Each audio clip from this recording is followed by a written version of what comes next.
What's up, resellers? I'm Rebecca, and you're watching Rebecca the Reseller. Thanks for joining me today for a video that I'm excited to do, which is 5 closet mistakes that I've noticed recently in doing all of my closet reviews and how I think about them, what I think about them, and what I think you could do to fix them. And this is a great video if you just want to see if these are some things that you're doing and maybe you can fix them. I do highly recommend checking out my playlist link down below for all of the closet reviews that I do because I really enjoy doing them. I spend a lot of time on them. I get pretty detailed and pretty customized with them. But at the same time, when you're a viewer watching it, you can identify if there are things in that closet review that apply to that person, but also apply to you in your closet. And so the advice I give them could be applied to you too. So it's something to think about, something to take a look at. But what I've gotten recently is a lot of questions about, I want to do a closet review. It's a little pricey.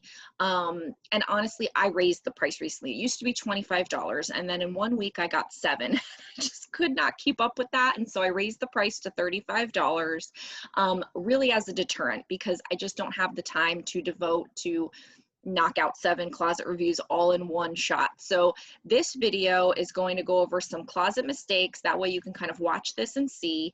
Then another resource for you is to watch the other closet reviews and see if anything applies to you if you can't purchase a closet review. And then I even came up with one more thing that you might want to try, and it's a new item in my Etsy store. This is my Etsy store. It's Rebecca the Reseller, and basically it's all the reseller resources and tools that I've come up with for my business, and then I make them available to you. So I've got my keywords list, closet signs, my ebook, listing forms, like all kinds of stuff. But the thing that I'm talking about specifically is this DIY Poshmark closet review.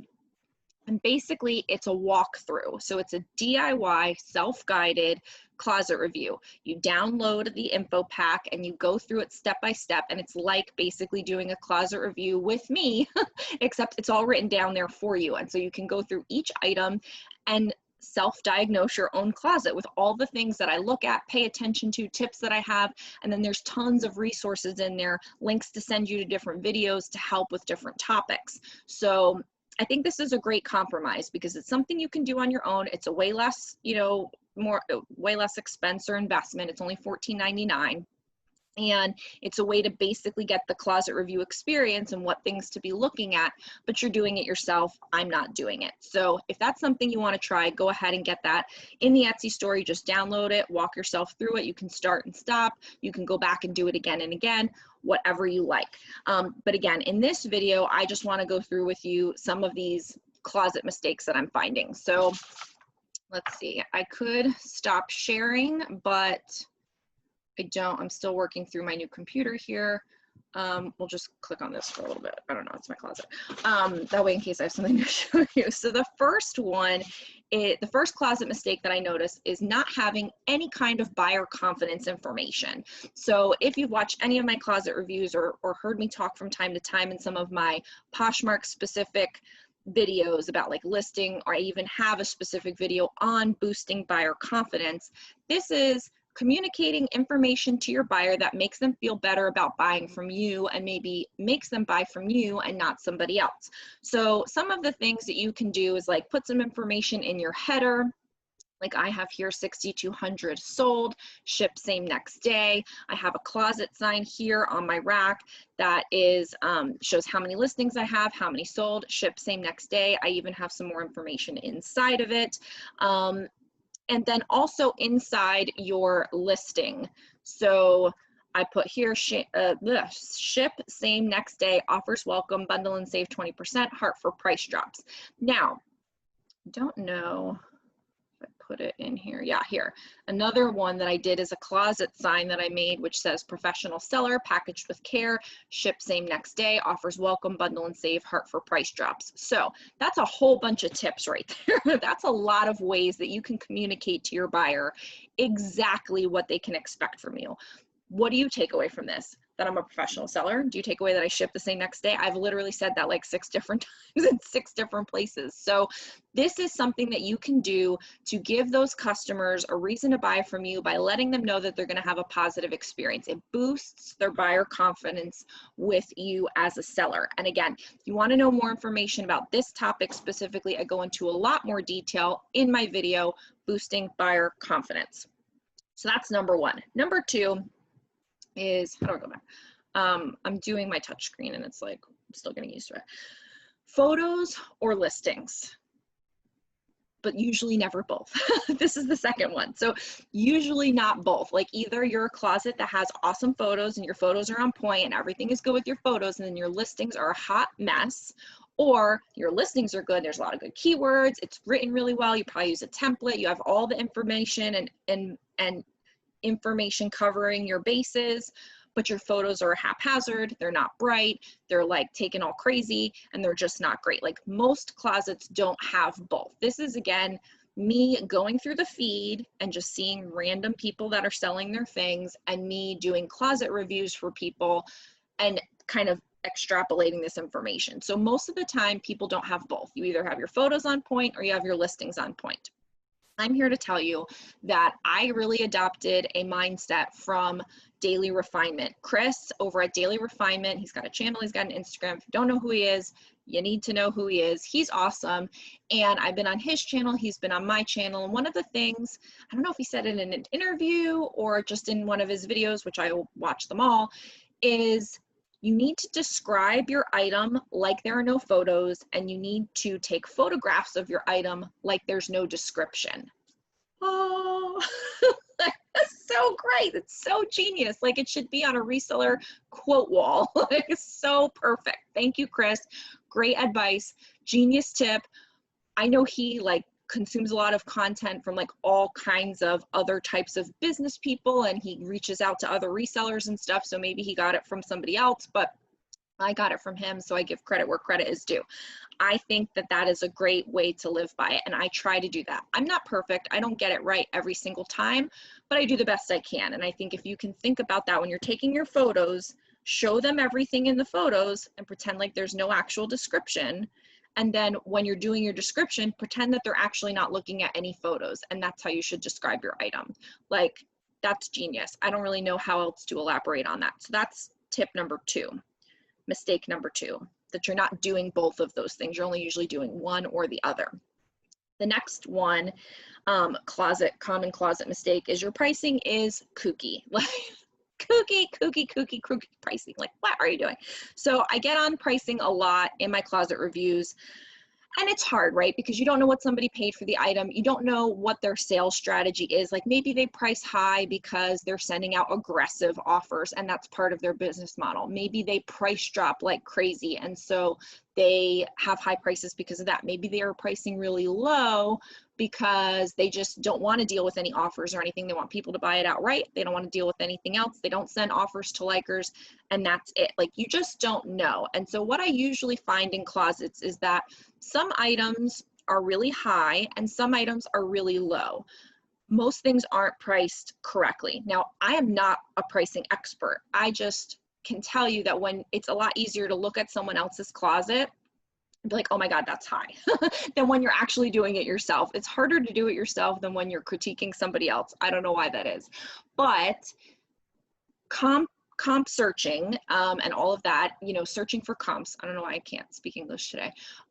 Searching for comps is really your way out of that. And then searching what's available in the market and how your item stacks up is really your way out of that. And just over time, getting familiar with prices for things, and maybe a little bit of taking into account what you paid for stuff and things like that. Like if you're a bin shopper, you can price lower because your cost of goods is lower. But on the flip side of that, just because you paid $9 and paid up for something basic doesn't mean you get to go and charge $35 for a basic item.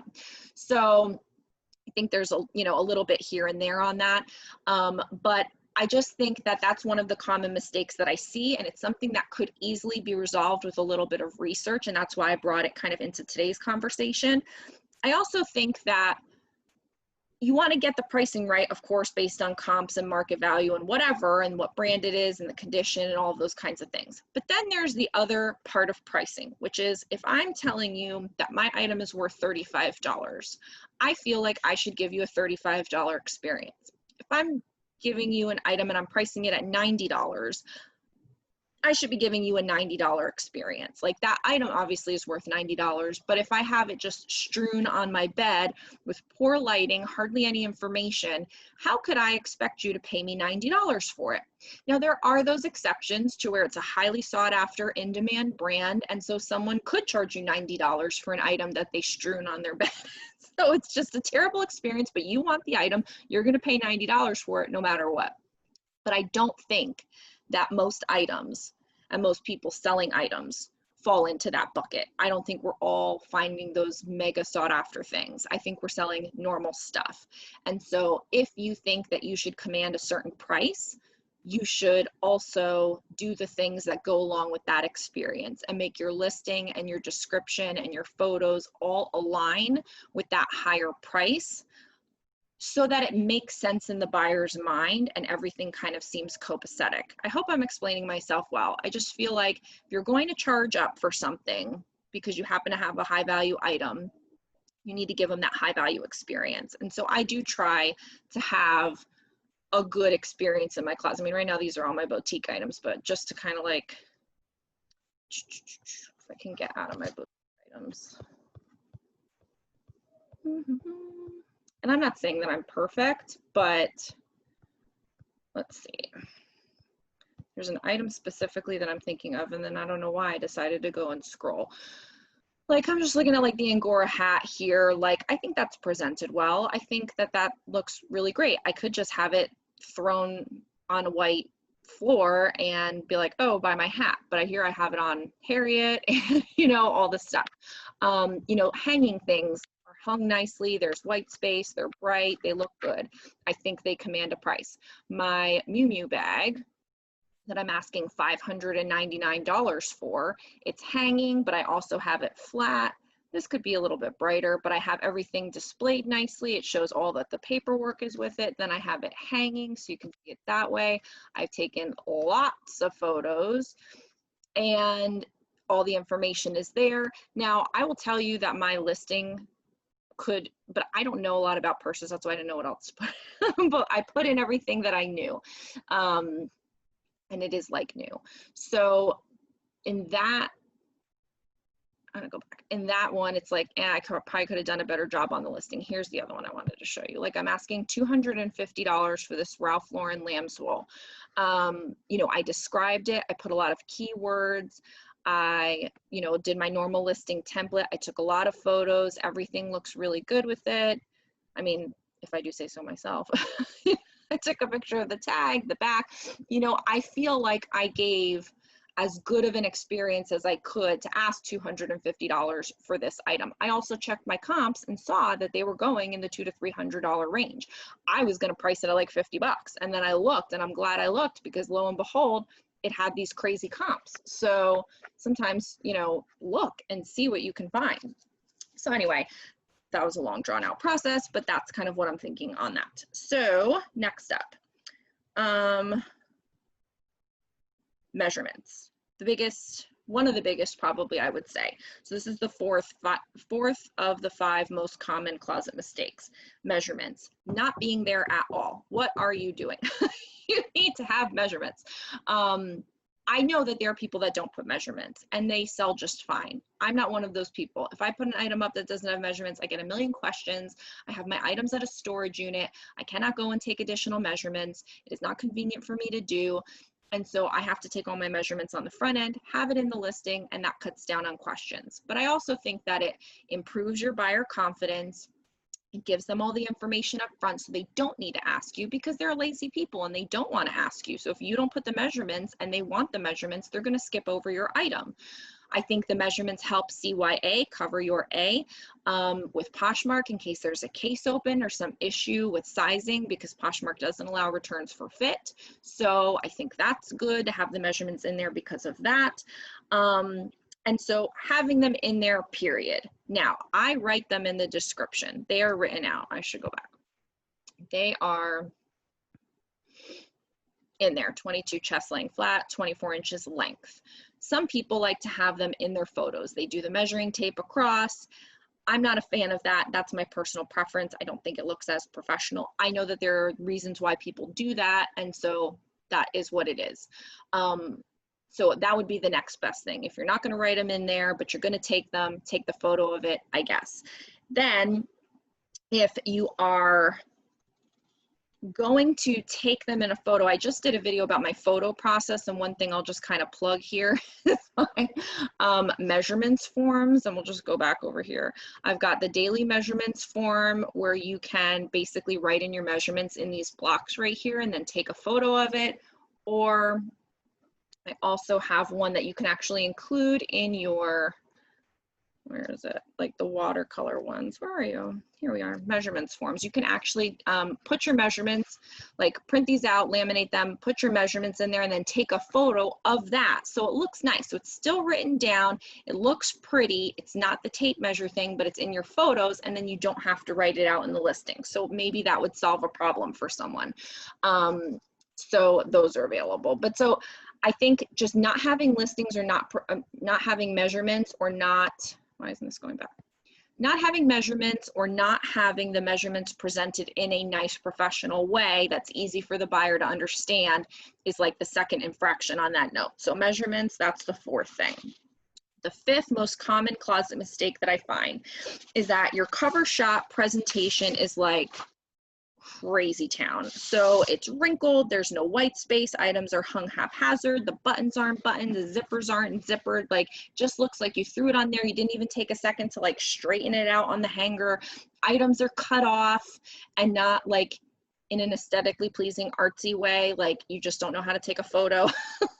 That kind of stuff. If you have any of those problems, closet, cover shot presentation issues, that's a really easy fix. That's just taking the time and doing a couple of little tricks. And I think that's a big closet mistake because that's the first thing that someone sees. They're not looking at your whole closet. They're usually doing a search or they're seeing your item in the feed. It's in comparison to other things. And so you need to make that cover shot stand out. That's your best foot forward kind of thing. So I think one way for people to really get a handle on that, because you're so used to seeing your own closet, like, oh, my things look fine, is search for an item. Like, let's say this Eileen Fisher coat, I would go in and search Eileen Fisher black jacket or whatever and see a size large, like search for as specific a thing so that you can literally see the exact search that a buyer would if they were searching for that thing. So let's do it.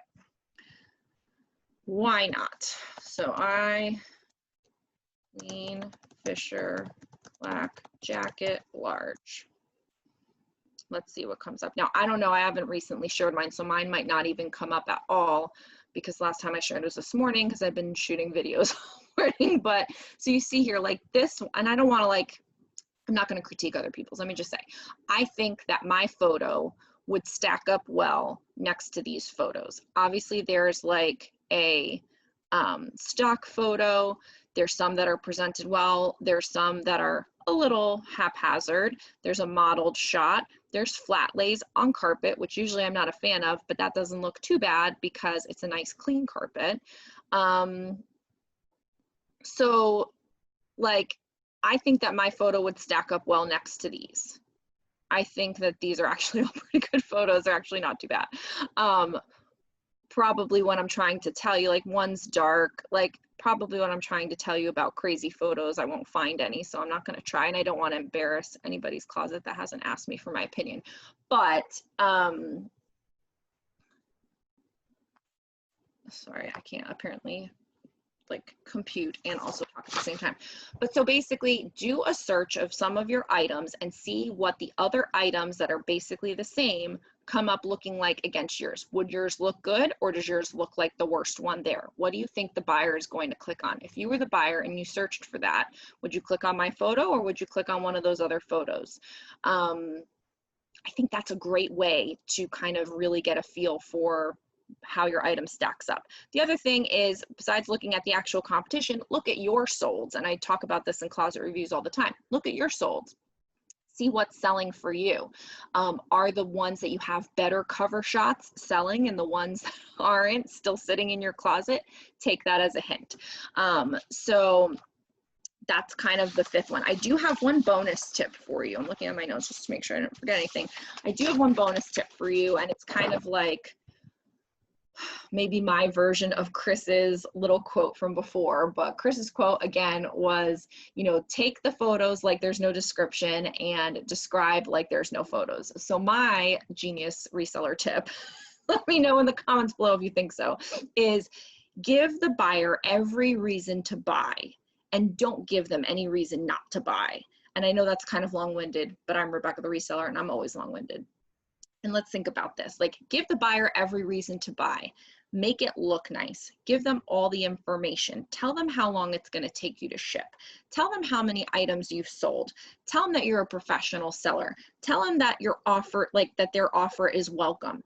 Tell them that, what was the other thing I was going to say? Something else, the measurements. I don't know.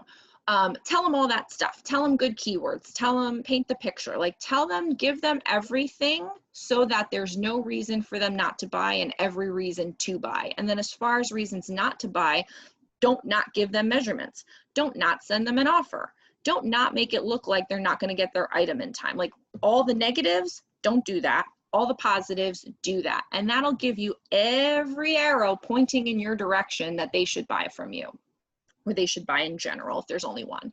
And so give the buyer every reason to buy. Don't give the buyer every reason not to buy. That's my last bonus tip. Think about that from time to time as you're creating your listings, and really kind of sometimes take a step back and look at your closet as a whole and be like, what am I not doing? What am I doing? What could I be doing better? Like, give yourself a little audit. And like I said, if you want to try to do it yourself, go through the closet review that I have, and I'll just put up here one more time, the DIY Poshmark closet review, and do it for yourself. And again, that's something that you can do over time. So if you want to go through it and say, I'm going to focus on listings, then I'm going to do it again, and I'm going to go through it and focus on photos, whatever works for you. But I think a lot of people are, at least from the closet reviews that I've received recently, a lot of people are trying to do like closet reviews and closet reboots, and they want to just like overhaul the whole thing. Like, they were doing things, they realized that they're not doing them the way they want to anymore, and they want to kind of like reset. So check out the closet review, check out the playlist of prior closet reviews, and then kind of take to heart these 5 most common closet mistakes and see if you're making any of them. Hopefully that is a lot of food for thought for you and can help you improve your Poshmark closet. I wish you the best of luck and lots of sales. Thanks for joining me. Go ahead and like this video on the way out, subscribe so we can hang out again, and leave me a comment down below so we can say hi. Thanks so much. I'll see you in the next video. Bye.